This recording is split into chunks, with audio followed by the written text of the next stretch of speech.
Bismillahirrahmanirrahim. Assalamualaikum warahmatullahi wabarakatuh. Waalaikumsalam warahmatullahi wabarakatuh. Apa kabarnya anakku hari ini? Alhamdulillah baik, Bu. Alhamdulillah. Puji syukur kita panjatkan kehadirat Allah Subhanahu wa taala karena hari ini kita masih diberi kesempatan dan kesehatan untuk mengikuti pembelajaran meskipun pembelajarannya hanya lewat daring. Anakku sekalian, sebelum kita memulai pembelajaran hari ini, marilah kita sama-sama berdoa agar segala aktivitas kita hari ini diridai oleh Allah Subhanahu wa taala. Berdoa dimulai. Sekarang Ibu mau absen dulu, Nak. Ya, alhamdulillah hari ini ya yang ikut pembelajaran daring ada 12 orang ya. Baiklah anakku sekalian, materi kita hari ini adalah pengaruh interaksi sosial terhadap terbentuknya lembaga sosial. Nah, adapun tujuan pembelajaran kita hari ini ada 3. Yang pertama, melalui pengamatan gambar dan diskusi kelompok serta membaca buku sumber, peserta didik mampu menganalisis pengaruh interaksi sosial terhadap pembentukan lembaga-lembaga sosial dengan tepat. Yang kedua, melalui diskusi dan tanya jawab, peserta didik mampu mendeskripsikan 4 tingkatan norma yang tumbuh dalam masyarakat dengan tepat. Yang ketiga, melalui diskusi dan tanya jawab, peserta didik dapat menjelaskan syarat agar norma dapat dijadikan sebagai lembaga sosial. Nah, itulah tadi tujuan pembelajaran. Ibu mau ingatkan kembali, apakah masih ingat pembelajaran minggu lalu? Masih, Bu. Masih? Masih, Bu. Siapa yang masih ingat pembelajaran minggu lalu? Ya. Saya, Bu. Apa? Ya, bagus, berarti masih ingat semua ya. Nah, coba satu orang yang mewakili. Hasria. Macam-macam bentuk interaksi sosial. Ya. Interaksi sosial adalah Jadi bagus sekali aku sekalian ya. Jadi minggu lalu itu kita belajar tentang bentuk-bentuk interaksi sosial. Nah, bentuk-bentuk interaksi sosial ini ada 2. Ada bentuk asosiatif dan ada bentuk disosiatif. Oke, bagus sekali. Nah, anakku sekalian, sebelum kita masuk ke materi inti, Ibu ingatkan bahwa hari ini pembelajaran kita hari ini menggunakan pendekatan saintifik dengan model pembelajaran discovery learning. Kemudian metode nanti yang Ibu akan gunakan adalah masih metode diskusi, tanya jawab, dan penugasan. Kemudian untuk penilaian, jadi anakku sekalian, di akhir pembelajaran nanti Ibu akan adakan evaluasi atau penilaian. Kemudian pada saat diskusi, persentase dan tanya jawab itu Ibu tetap melakukan penilaian ya. Jadi siapa yang aktif bertanya, menjawab pertanyaan itu akan mendapatkan nilai. Nah, anakku sekalian, materi kita hari ini adalah pengaruh interaksi sosial terhadap terbentuknya lembaga sosial. Nah, materi ini sangat erat atau sangat penting kita pelajari, sangat erat dengan kehidupan kita sehari-hari. Mengapa Ibu katakan demikian? Karena pada materi ini nanti kita akan belajar, kita akan mengetahui bagaimana seseorang atau manusia itu berinteraksi dengan manusia lainnya untuk memenuhi kebutuhan hidupnya sehari-hari. Karena di dalam dunia ini tidak ada manusia pun, satupun manusia yang mampu memenuhi kebutuhan hidupnya sehari-hari.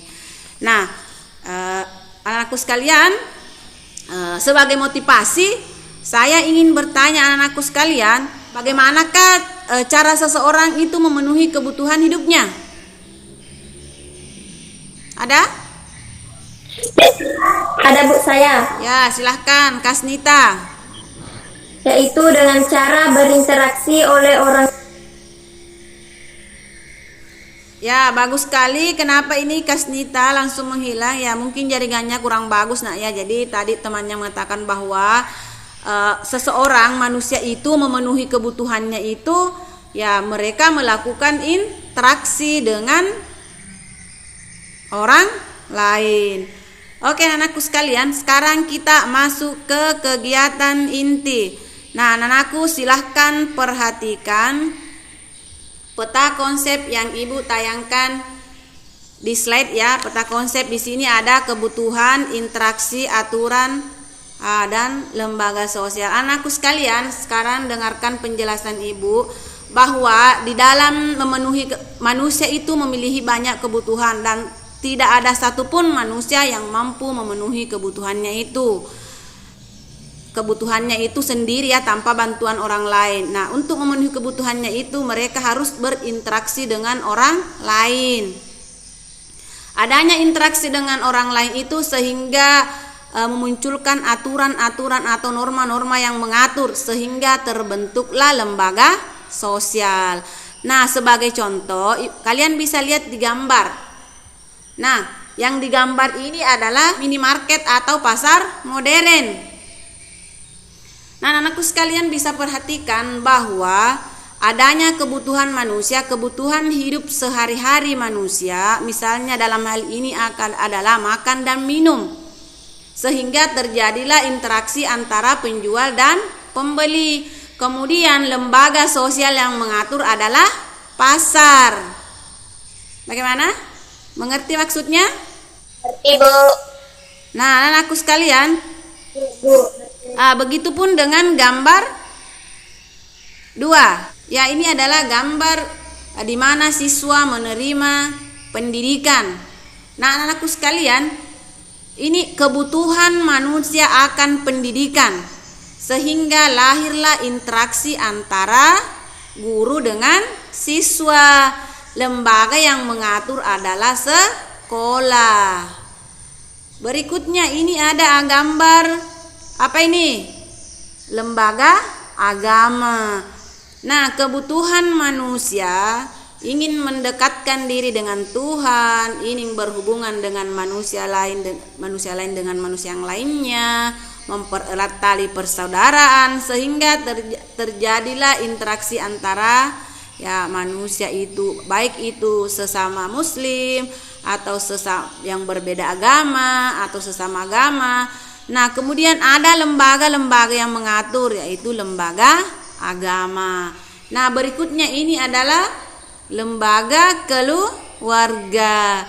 Adanya kebutuhan antara seseorang dengan orang lain, dalam hal ini kebutuhan akan meneruskan keturunan, sehingga terjadilah interaksi antara ya laki-laki dengan perempuan atau seorang istri dengan seorang suami, sehingga muncullah lembaga yang mengatur, yaitu lembaga keluarga. Bagaimana anakku, sampai di sini dipahami? Dipahami sampai di sini? Iya, Bu. Nah, sekarang kita lanjut ke materi berikutnya. Nah, tadi judulnya adalah bagaimana hubungan antara interaksi sosial sehingga terbentuk lembaga sosial. Jadi interaksi sosial adalah hubungan timbal balik antara individu dengan individu, individu dengan kelompok, dan kelompok dengan kelompok. Kemudian lembaga sosial adalah salah satu jenis lembaga yang mengatur rangkaian tata cara dan prosedur dalam melakukan hubungan antar manusia saat mereka menjalani kehidupan masyarakat dengan tujuan mendapatkan keteraturan hidup. Lembaga sosial juga sering disebut sebagai lembaga kemasyarakatan. Nah, anakku sekalian, seperti tadi yang Ibu jelaskan bahwa pengaruh interaksi sosial terhadap terbentuknya lembaga sosial. Adanya interaksi sosial itu memunculkan norma atau yang mengatur tata kelakuan manusia sehingga munculnya yang namanya lembaga sosial. Oke, anakku sekalian, sekarang kita melangkah ke slide berikutnya. Nah, tadi di tujuan pembelajaran 3 bahwa ada 4 tingkatan norma dalam masyarakat. Yang pertama adalah cara atau usaik. Nah, cara atau saik adalah norma yang paling lemah daya pengingatnya karena orang yang melanggar hanya mendapatkan sanksi dari masyarakat berupa cemoohan atau ejekan. Cara mengacu pada suatu perbuatan yang berkaitan dengan hubungan antara individu dalam masyarakat. Contohnya seperti gambar adalah buang sampah di sembarangan tempat. Misalnya anakku sekalian di sekolah sesudah makan, ya kalian buang sampahnya di sembarangan tempat. Nah, ketika guru menegur, ya itu salah satu contoh dari cara atau usaik. Begitupun ketika misalnya kita berpakaian tidak sopan, misalnya pakaiannya di atas lutut, ya tentu mendapat teguran dari orang tuanya. Nah, itu cara atau usaik. Jadi sanksinya hanya berupa teguran. Berikutnya kebiasaan atau polwise adalah aturan dengan kekuatan mengikat yang lebih kuat daripada usaik. Kebiasaan adalah perbuatan yang dilakukan berulang-ulang sehingga menjadi bukti bahwa orang yang melakukannya menyukai dan menyadari perbuatannya. Kebiasaan-kebiasaan yang dilakukan oleh sebagian masyarakat, anggota masyarakat disebut sebagai tradisi dan menjadi identitas atau ciri dari masyarakat tersebut. Contoh seperti gambar adalah kebiasaan seorang siswa mencium tangan gurunya. Nah, anakku sekalian, nah sampai di sini kira-kira ada yang bisa kasih contoh yang lain mengenai tadi itu kebiasaan atau polwise selain tadi mencium tangan orang tuanya atau gurunya? Ada? Nah, contoh lain misalnya ketika kita masuk ke rumahnya orang, sebelum masuk itu kita ketuk-ketuk pintu ya. Nah, itu salah satu contoh dari polwise atau kebiasaan. Misalnya di kampung kita ya, Bugis baru misalnya kita lewat di depan orang tua, kita itu membungkuk badan sambil mengucapkan kata tabe ya. Nah, itu merupakan salah satu contoh dari polwise. Oke, anakku sekalian, sampai di sini dipahami? Paham, Bu. Oke. Sekarang kita lanjut ke berikutnya. Ini adalah tata kelakuan atau mores. Adalah aturan yang sudah diterima masyarakat secara sadar atau tidak sadar dan dijadikan alat pengawas atau kontrol terhadap anggota-anggota masyarakat. Tata kelakuan mengharuskan anggota masyarakat untuk menyesuaikan tindakan dengan aturan yang berlaku. Contoh, mematuhi tata tertib sekolah, mematuhi rambu-rambu lalu lintas. Jadi anak-anakku sekalian, misalnya pada hari Senin kalian mengikuti upacara dengan berpakaian rapi, mulai lengkap, ada topi, ada dasi, kaos kaki. Nah, itu sudah termasuk dalam tata kelakuan atau mores ya. Oke, yang terakhir adalah adat istiadat. Pada umumnya tidak tertulis namun memiliki sanksi baik langsung maupun tidak langsung. Sanksinya berupa sikap penolakan dari masyarakat. Bagi masyarakat tradisional, penolakan masyarakat merupakan hal yang sangat menyakitkan karena sebelumnya mereka merupakan anggota masyarakat yang hidup dari dan di dalam lingkungan masyarakat. Contoh, di Lampung terdapat hukum adat yang melarang perceraian. Jika aturan tersebut dilanggar, tidak hanya yang bersangkutan yang tercemar namanya, tetapi seluruh keluarga, bahkan seluruh sukunya. Biasanya orang yang melakukan pelanggaran tersebut akan dikeluarkan dari masyarakat. Jadi anak-anakku sekalian, coba lihat betapa ya kuatnya hukuman dari melanggar yang namanya norma adat atau custom ya. Jadi di antara keempat norma tadi, inilah norma yang paling kuat hukumannya ya di masyarakat ya. Nah, karena kita coba lihat tadi, misalnya perceraian itu bisa ya dianggap ya dihilangkan dari kampungnya atau sukunya. Nah, ada yang bisa kasih contoh yang lain misalnya di kampung kita, khususnya misalnya di Baru atau di kampungnya? Hukum adat yang paling kuat yang biasa terjadi di kampung. Ada? Ya, misalnya Ibu kasih contoh misalnya ada istilah, pernah dengar istilah kawin lari? Misalnya seorang muda-mudi laki-laki dan perempuan yang tidak direstui oleh orang tuanya, kemudian ya dia pergi dari kampung menikah dengan laki-laki itu tanpa restu dari orang tua. Nah di kampung kita, ya khususnya kita di Bugis Baru itu, kalau dia melakukan seperti itu, ya itu sudah dianggap hilang dari keluarganya ya. Ya itu tidak diterima lagi oleh keluarganya. Ya sudah paham maksudnya? Oke? Nah sekarang kita pindah ke materi berikutnya. Nah tadi ada lagi ya tujuan pembelajaran mengenai syarat norma agar bisa menjadi lembaga sosial. Anak-anakku sekalian, jadi tidak semua norma-norma itu, aturan-aturan itu bisa menjadi bisa dijadikan lembaga sosial. Nah tentu memiliki syarat-syarat yang bagaimanakah itu? Yang pertama, syarat yang pertama, suatu tata kelakuan yang baku berupa norma-norma dan adat istiadat yang hidup dalam ingatan atau tertulis. Artinya biar tidak tertulis tapi ada dalam ingatan. Yang kedua, kelompok-kelompok manusia yang menjalankan aktivitas bersama dan saling berhubungan menurut sistem-sistem norma tersebut. Syarat yang ketiga, suatu pusat aktivitas yang akan bertujuan memenuhi kebutuhan yang akan disadari dan dipahami oleh kelompok-kelompok yang bersangkutan.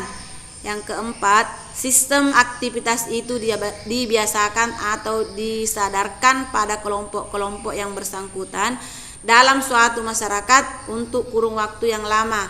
Dan yang terakhir, mempunyai perlengkapan dan peralatan. Nah, sekarang ya bagaimanakah pengaruh secara keseluruhan dari beberapa materi yang tadi Ibu sudah paparkan.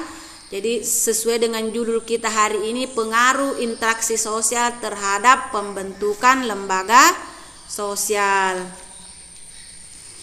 Nah, interaksi sosial sangat berpengaruh besar pada terbentuknya lembaga sosial masyarakat. Melalui interaksi sosial, manusia saling bekerja sama, menghargai, menghormati, hidup rukun dan gotong royong, sehingga menghindari contoh kesenjangan sosial di lingkungan masyarakat. Kemudian, sikap-sikap tersebut mampu menciptakan keteraturan dan ketertiban dalam kehidupan masyarakat yang mendorong munculnya lembaga sosial. Oke anak-anakku sekalian, itulah tadi pemaparan materi kita hari ini. Selanjutnya Ibu akan bagi kalian dalam beberapa kelompok ya. Kelompoknya seperti yang kemarin ya. Jadi anak-anakku sekalian, silahkan bergabung dengan kelompoknya, bergabung di kelompok WA-nya masing-masing. Kemudian kerjakan LKPD.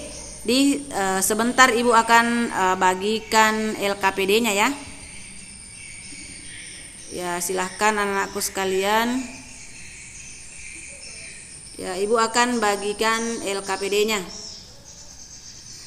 Jadi silahkan bergabung dengan teman-teman kelompoknya. Silahkan berdiskusi ya, diskusikan dengan temannya. Oke. Ya, silahkan dikerjakan nak ya.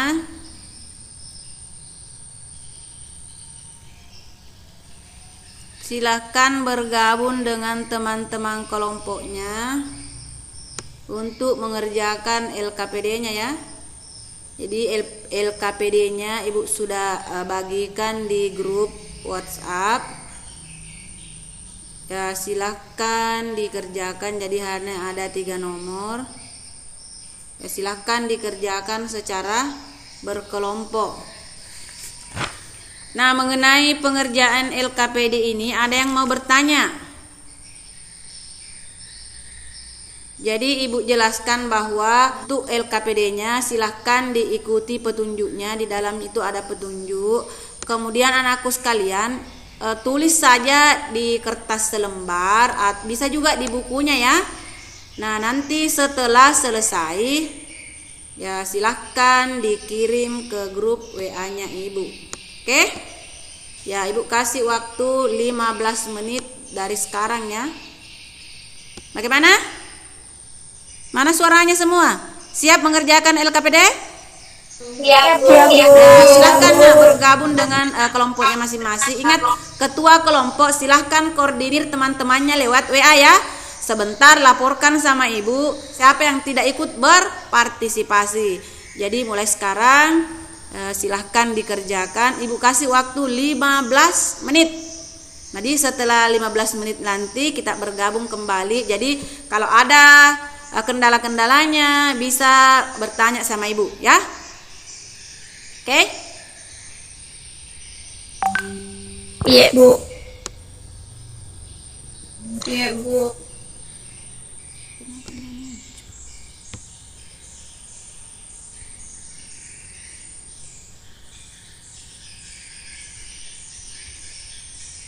Nah, anak-anakku sekalian, untuk nomor 1, nah kalian bisa lihat di situ gambar ya. Nah, gambar, kemudian silahkan kalian analisis apa pengaruh interaksi sosial terhadap pembentukan lembaga sosial tersebut. Misalnya untuk nomor 1, coba sekalian Ibu tanya, nomor 1 itu lembaga apa itu nomor 1? Ya, lembaga keluarga. Jadi nanti kalian tulis misalnya nomor 1. Coba diperhatikan dulu nak ya. Misalnya nomor 1. Ini lembaga keluarga. Silahkan analisis kenapa bisa terbentuk lembaga keluarga. Kebutuhan apa itu kalau lembaga keluarga? Tadi Ibu tadi sudah jelaskan. Misalnya kebutuhan apa, kemudian siapa yang berinteraksi, kemudian luncullah suatu lembaga yang namanya lembaga keluarga ya. Sudah paham maksudnya itu? Ya, misalnya misalnya kebutuhan akan kalau misalnya keluarga meneruskan keturunan. Misalnya kamu tulis 1 lembaga keluarga, kebutuhan untuk meneruskan keturunan yang berinteraksi antara laki-laki dan perempuan atau ya perempuan dewasa dengan laki-laki dewasa misalnya ya, sehingga terbentuklah yang namanya perkawinan ya. Setelah itu terbentuklah lembaga keluarga ya. Sudah paham? Oke. Nah, kalau ini gambar apa ini yang kedua? Ya, lembaga pendidikan. Bagus, berarti sudah paham. Yang ketiga ini apa yang dilakukan? Di mana kejadiannya ini? Di pasar. Berarti lembaga ekonomi. Yang berinteraksi adalah ya penjual dengan Pembeli. Oke, sudah paham. Jadi silakan nanti dideskripsikan di situ apa? Dianalisis, di kata-kata ya. Berikutnya ini lembaga agama ya. Oke, berikut yang terakhir adalah coba lihat lembaga apa kira-kira itu? Politik. Bagus, berarti sudah paham ya. Oke, silahkan dikerjakan. Ya, kalau gambar ini ya seperti yang tadi Bu jelaskan bahwa ini kan gambar norma-norma ya. Nah, ini norma apa? Norma USAID. Silahkan ditulis penjelasannya di sini apa itu norma USAID ya. Hanya mendeskripsikan berikut dengan contoh-contoh yang lain Oke. Yang ketiga hanya tinggal menjelaskan syarat agar norma dapat dijadikan sebagai lembaga sosial. Oke. Silahkan dikerjakan. Oke, anak-anak sekalian, saya kira waktu 15 menitnya sudah berlalu. Saatnya kita melakukan persentase. Ya, silahkan anakku ya, kelompok 1, silahkan mempersentasekan hasil diskusinya. Assalamualaikum warahmatullahi wabarakatuh. Waalaikumsalam warahmatullahi wabarakatuh.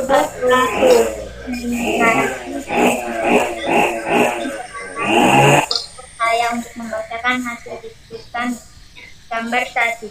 Lembaga sosial pariwisata terbentuk pada ini bertujuan untuk mempersatukan dua manusia berbeda jenis kelamin untuk menentukan keluarga baru. Lembaga ini diwakili dengan interaksi laki-laki dengan perempuan hingga membentuk lembaga keluarga. Nomor 2, lembaga pendidikan dibentuk karena adanya individu yang memiliki kebutuhan akan pengetahuan.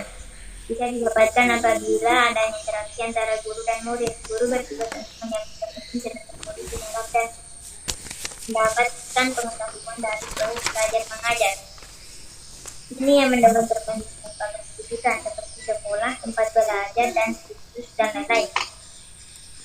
Lembaga gambar 3, lembaga ekonomi. Lembaga ekonomi karena adanya interaksi sosial tiap individu memenuhi kebutuhan hidup sehari-hari seperti makan, pakaian, dan memenuhi kebutuhan tersebut. Dibutuhkan interaksi antara penyebab dan pemberi. Gambar 4, lembaga agama. Terbentuk lembaga agama didorong oleh kebutuhan menjalin persaudaraan dan menambah ilmu agama sehingga mendorong terbentuknya lembaga agama seperti majelis agama, organisasi keagamaan atau kelompok mengaji. Gambar 5, politik adalah salah satu badan politik yang mengatur perencanaan kebesaran dan wewenang menyangkut kepentingan masyarakat pada umumnya. Agar tercatat cukup dan lembaga ini terbentuk karena adanya interaksi pemerintah dengan masyarakat. Terima kasih. Bagaimana? Ya, aplaus dulu untuk kelompok 1, nak. Nah, sekarang coba diperhatikan kembali ya. Jadi ibu tampilkan kembali gambarnya. Jalan aku sekalian bisa perhatikan. Atau ada yang mau tanggapi, nak? Silakan. Siapa yang mau tanggapi? Jawaban dari ya, kelompok 1. Ya, silakan Anissa Putri. Assalamualaikum warahmatullahi wabarakatuh. Waalaikumsalam. warahmatullahi wabarakatuh. Nama saya Anissa Putri. Saya akan memberikan tanggapan atas jawaban dari kelompok 1.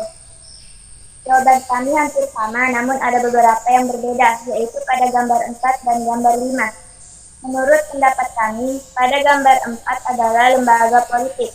Lembaga politik merupakan sebuah bentuk dari lembaga yang melakukan pengaturan segala macam bentuk dari kegiatan yang berhubungan dengan politik pada sebuah negara. Sedangkan pada gambar 5 merupakan lembaga agama.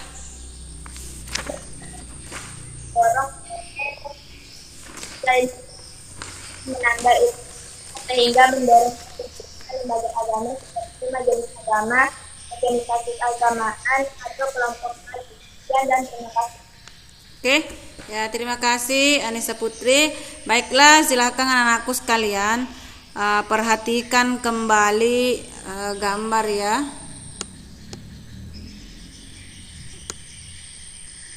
Nah, sekarang coba perhatikan kembali gambar 1. Nah, gambar 1 itu lembaga apa kira-kira?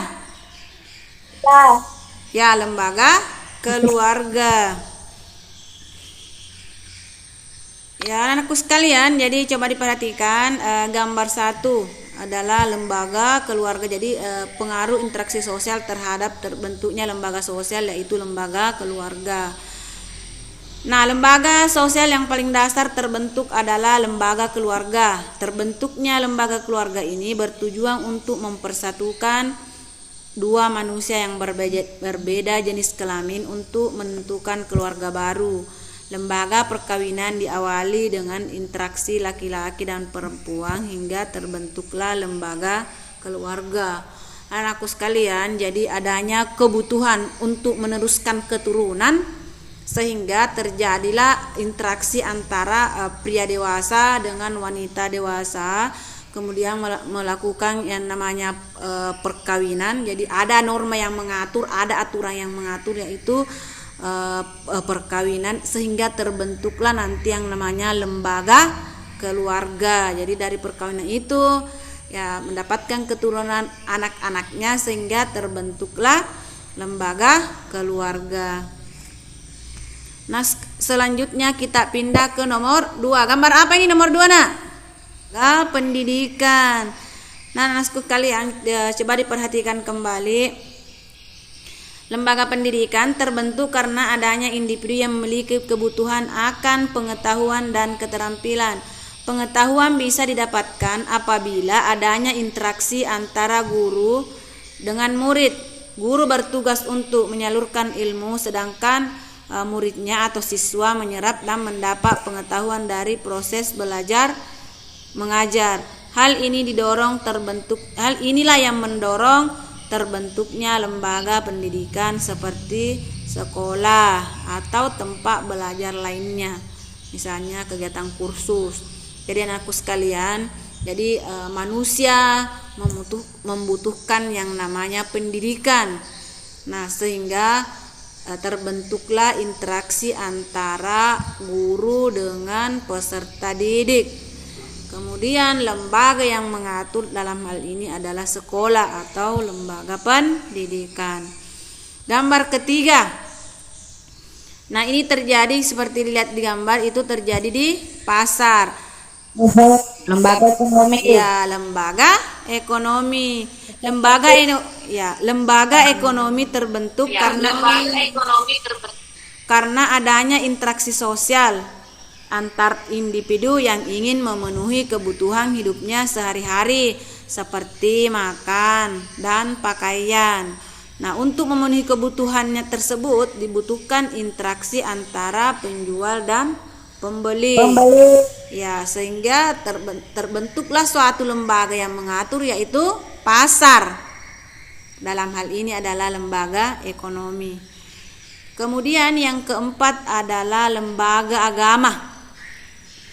Terbentuknya lembaga agama didorong oleh kebutuhan setiap individu untuk menjalin persaudaraan dan menambah ilmu agama, sehingga terdoronglah terbentuknya lembaga agama seperti majelis-majelis agama, organisasi keagamaan maupun kelompok-kelompok pengajian. Yang terakhir adalah lembaga politik.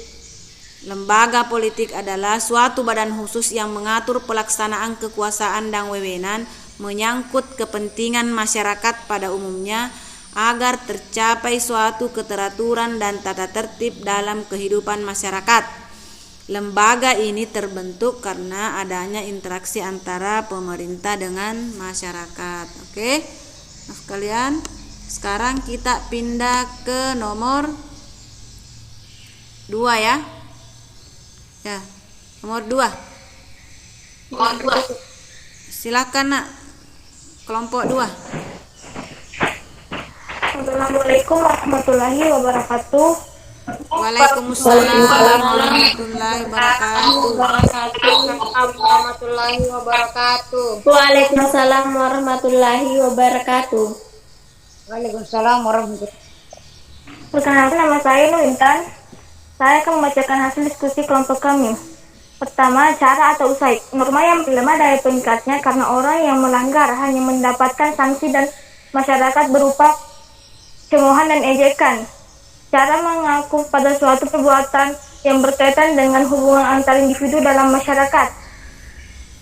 Kedua, kebiasaan dan peluang adalah aturan dengan kekuatan mengikat yang lebih kuat daripada usai. Kebiasaan adalah perbuatan yang dilakukan berulang-ulang sehingga menjadi bukti bahwa orang yang melakukannya menyukai dan menyadari perbuatannya. Ketiga, terlaksana toleransi adalah aturan yang sudah diterima masyarakat secara sadar atau tidak sadar dan dijadikan alat pengawas atau kontrol terhadap anggota-anggota masyarakat. Keempat, adat istiadat pada umumnya tidak tertulis namun memiliki sanksi, baik itu maupun tidak langsung. Sanksi berupa penolakan masyarakat bagi masyarakat tradisional. Penolakan masyarakat merupakan hal yang sangat menyakitkan karena sebabnya mereka merupakan anggota masyarakat yang hidup dari dalam dan dalam masyarakat. Terima kasih. Assalamualaikum warahmatullahi wabarakatuh. Waalaikumsalam warahmatullahi wabarakatuh. Aplaus dulu nak untuk kelompok dua. Aplaus dulu untuk kelompok dua. Oke. Barangkali ada yang mau menanggapi dari kelompok lain?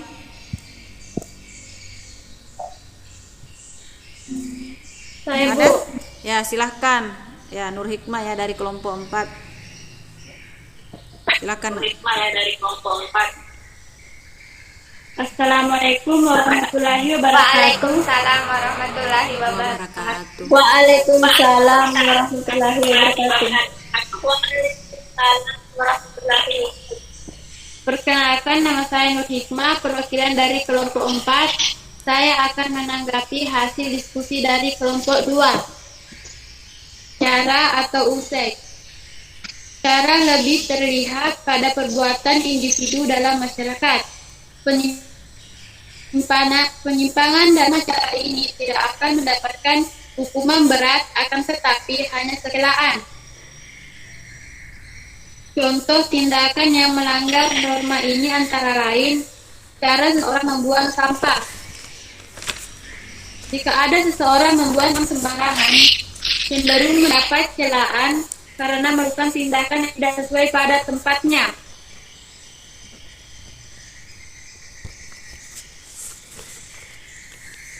Contoh lain, cara berpakaian. Apabila saja 2. Kebiasaan atau policy life. Kebiasaan adalah perbuatan yang dilakukan secara berulang-ulang dalam hidup yang sama. Contohnya, kebiasaan berhubungan kepada yang lebih tua usianya, mendahulukan orang yang sudah lanjut usia ketika sedang antri dan sebagainya. Bagi mereka yang melanggar akan dikenakan sanksi sosial berupa teguran atau penyimpangan terhadap kebiasaan tersebut. 3. Tata kelakuan atau morek. Kebiasaan ini kemudian diterima sebagai patokan atau norma mengatur kelakuan bertindak. Maka di dalamnya sudah terdapat unsur pengawasan dan jika terjadi penyimpangan, pelaku akan dikenakan sanksi. Contoh, jika seorang melanggar tata tertib sekolah, mendapatkan perbuatannya sesuai dengan tata tertib yang berlaku. 4. Adat istiadat atau custom. Tata kelakuan yang semakin kuat mencerminkan kekuatan pola kelakuan masyarakat yang mengikat para anggotanya. Bagi anggota masyarakat yang melanggar adat istiadat, maka ia akan mendapat sanksi sesuai dengan adat masing-masing. Norma-norma tersebut mempunyai dasar yang sama, yaitu memberikan petunjuk bagi tingkah laku seseorang yang hidup di dalam masyarakat. Wassalamualaikum warahmatullahi wabarakatuh. Waalaikumsalam warahmatullahi wabarakatuh. Waalaikumsalam warahmatullahi wabarakatuh. Ya, aplaus dulu nak untuk kelompok 4. Nah, silahkan perhatikan kembali. Jadi Ibu jelaskan kembali ya. Coba lihat nomor 2. Ya, jadi norma-norma yang berlaku dalam masyarakat itu berdasarkan kekuatan daya ikatnya atau daya mengikatnya ya. Ada 4. Yang pertama, cara atau usaik. Coba lihat di gambar pertama, cara atau usaik adalah norma yang paling lemah daya mengikatnya karena orang yang melanggar hanya mendapat sanksi dari masyarakat berupa ya cemoohan atau ejekan saja atau juga ya bisa berupa teguran.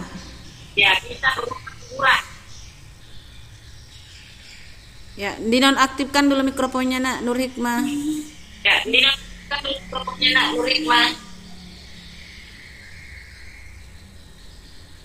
Ya, oke Ibu lanjut lagi. Nah, seperti yang ada di gambar bahwa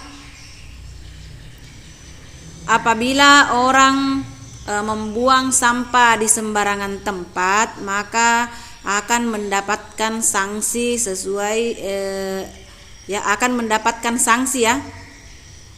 Ya, jadi apabila kita membuang sampah di sembarangan tempat itu akan ditegur. Ya, ditegur, "Hei, buanglah sampah pada tempatnya." Jadi itu sanksinya hanya mendapat teguran atau hanya mendapat cemoohan saja. Berikutnya, jadi di antara keempat norma itu, inilah norma yang paling lemah daya mengikatnya. Yang kedua adalah kebiasaan atau polykewise, adalah aturan dengan kekuasaan mengikat yang lebih kuat dibanding usaik. Kebiasaan adalah perbuatan yang dilakukan berulang-ulang sehingga menjadi bukti bahwa orang yang melakukan menyukai dan menyadari perbuatannya.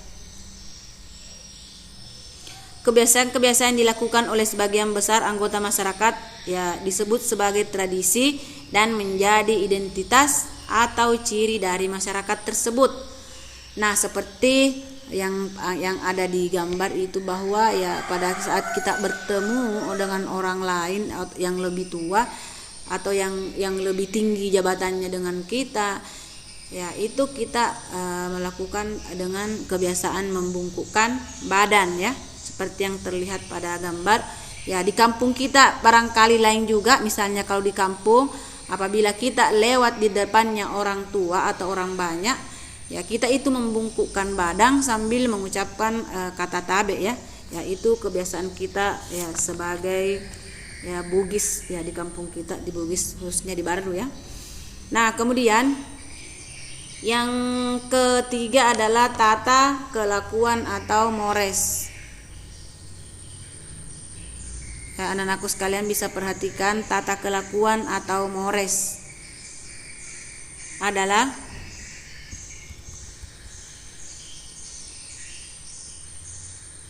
aturan yang sudah diterima masyarakat secara sadar atau tidak sadar dan dijadikan alat pengawas atau kontrol terhadap anggota-anggota masyarakat. Tata kelakuan mengharuskan anggota masyarakat untuk menyesuaikan tindakan dengan aturan yang berlaku. Ya, seperti contoh yang ada di gambar, ya mematuhi tatat atau mematuhi rambu-rambu lalu lintas. Nah, di gambar ya kita lihat ada 3 siswa itu menyeberang ya di zebra cross, ya. Contoh lain seperti tadi yang disebutkan temannya adalah ya mematuhi tata tertib sekolah. Kemudian gambar yang terakhir, norma yang terakhir, custom atau adat istiadat. Nah, adat istiadat ini pada umumnya merupakan norma yang tidak tertulis namun memiliki sanksi, baik langsung maupun secara tidak langsung. Sanksinya berupa sikap penolakan dari masyarakat. Bagi masyarakat tradisional, penolakan masyarakat merupakan hal yang sangat menyakitkan karena sebelumnya mereka merupakan anggota masyarakat yang hidup dari dan dalam masyarakat tersebut. Contoh misalnya di Lampung, terdapat hukum adat yang melarang perceraian. Jika aturan tersebut dilanggar, tidak hanya yang bersangkutan yang namanya tercemar, tetapi seluruh anggota keluarganya. Nah, itulah penjelasan Ibu tentang norma-norma yang berlaku dalam masyarakat berdasarkan kekuatan daya ikatnya. Nah, sekarang kita pindah ke nomor yang terakhir, yaitu ya syarat-syarat agar norma dapat dijadikan sebagai lembaga sosial. Oke, silahkan anak-anakku kelompok 3. Siapa yang mewakili? Ya, silahkan Dinda Akila. Ya, Dinda Akila. Warahmatullahi wabarakatuh.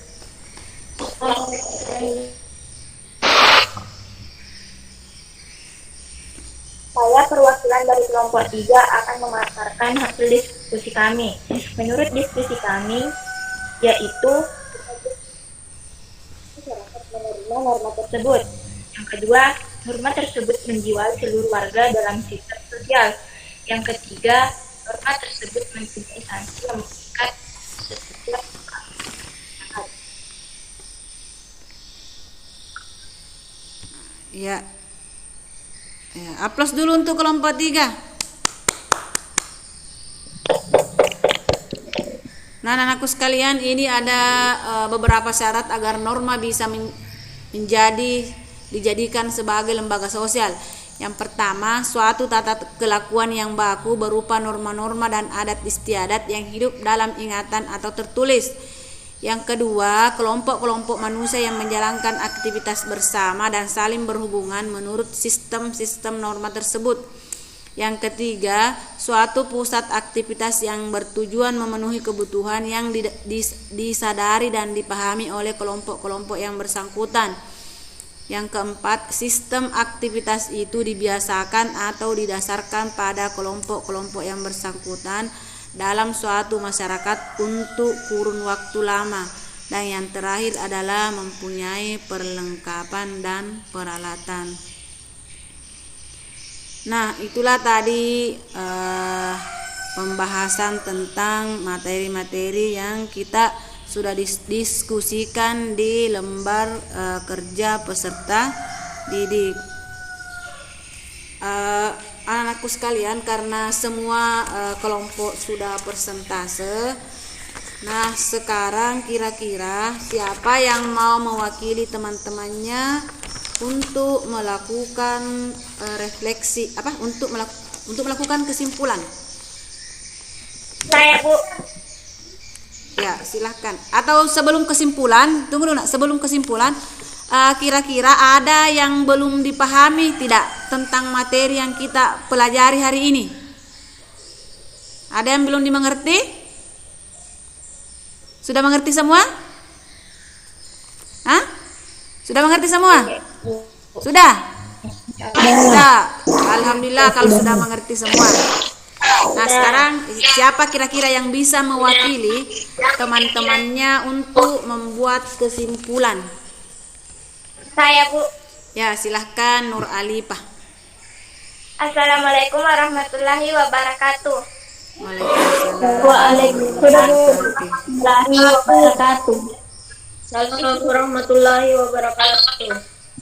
Izinkan saya menyimpulkan materi pembelajaran untuk hari ini. Kesimpulannya yaitu pengaruh interaksi sosial terhadap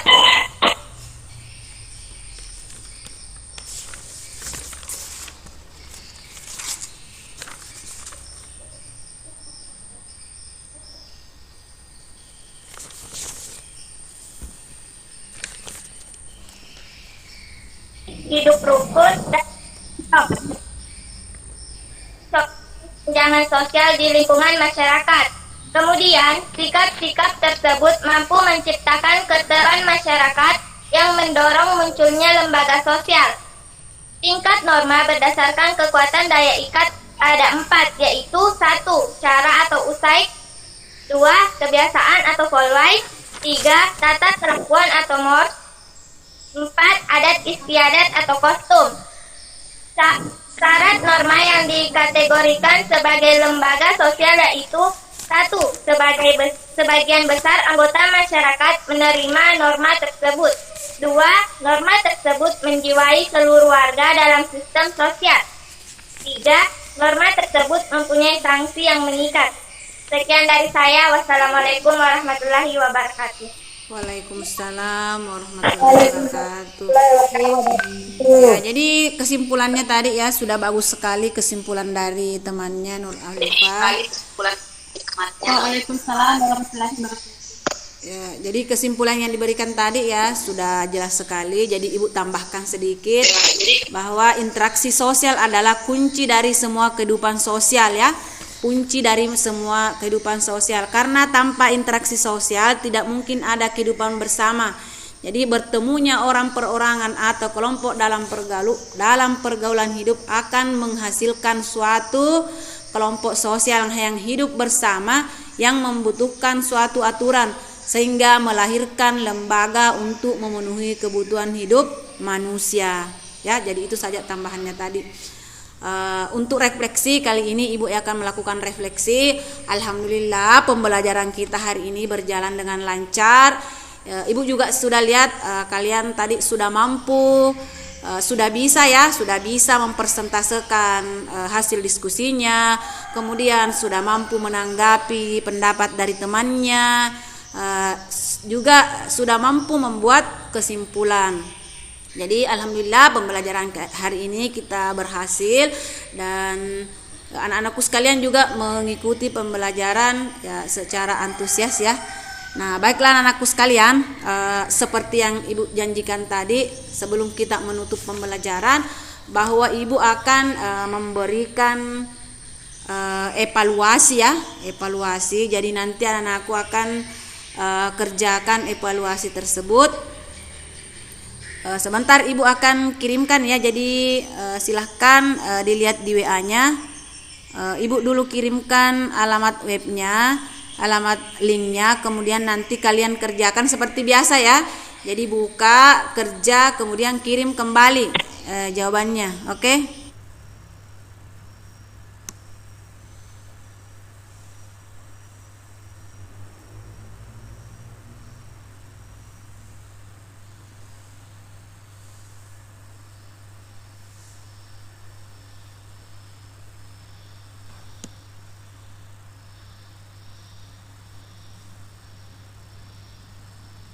Bagaimana, sudah selesai? Sudah, Bu. Ya, kalau sudah selesai dikirim kembali ke WA pribadinya Ibu ya. Jangan di grup, di WA pribadinya Ibu.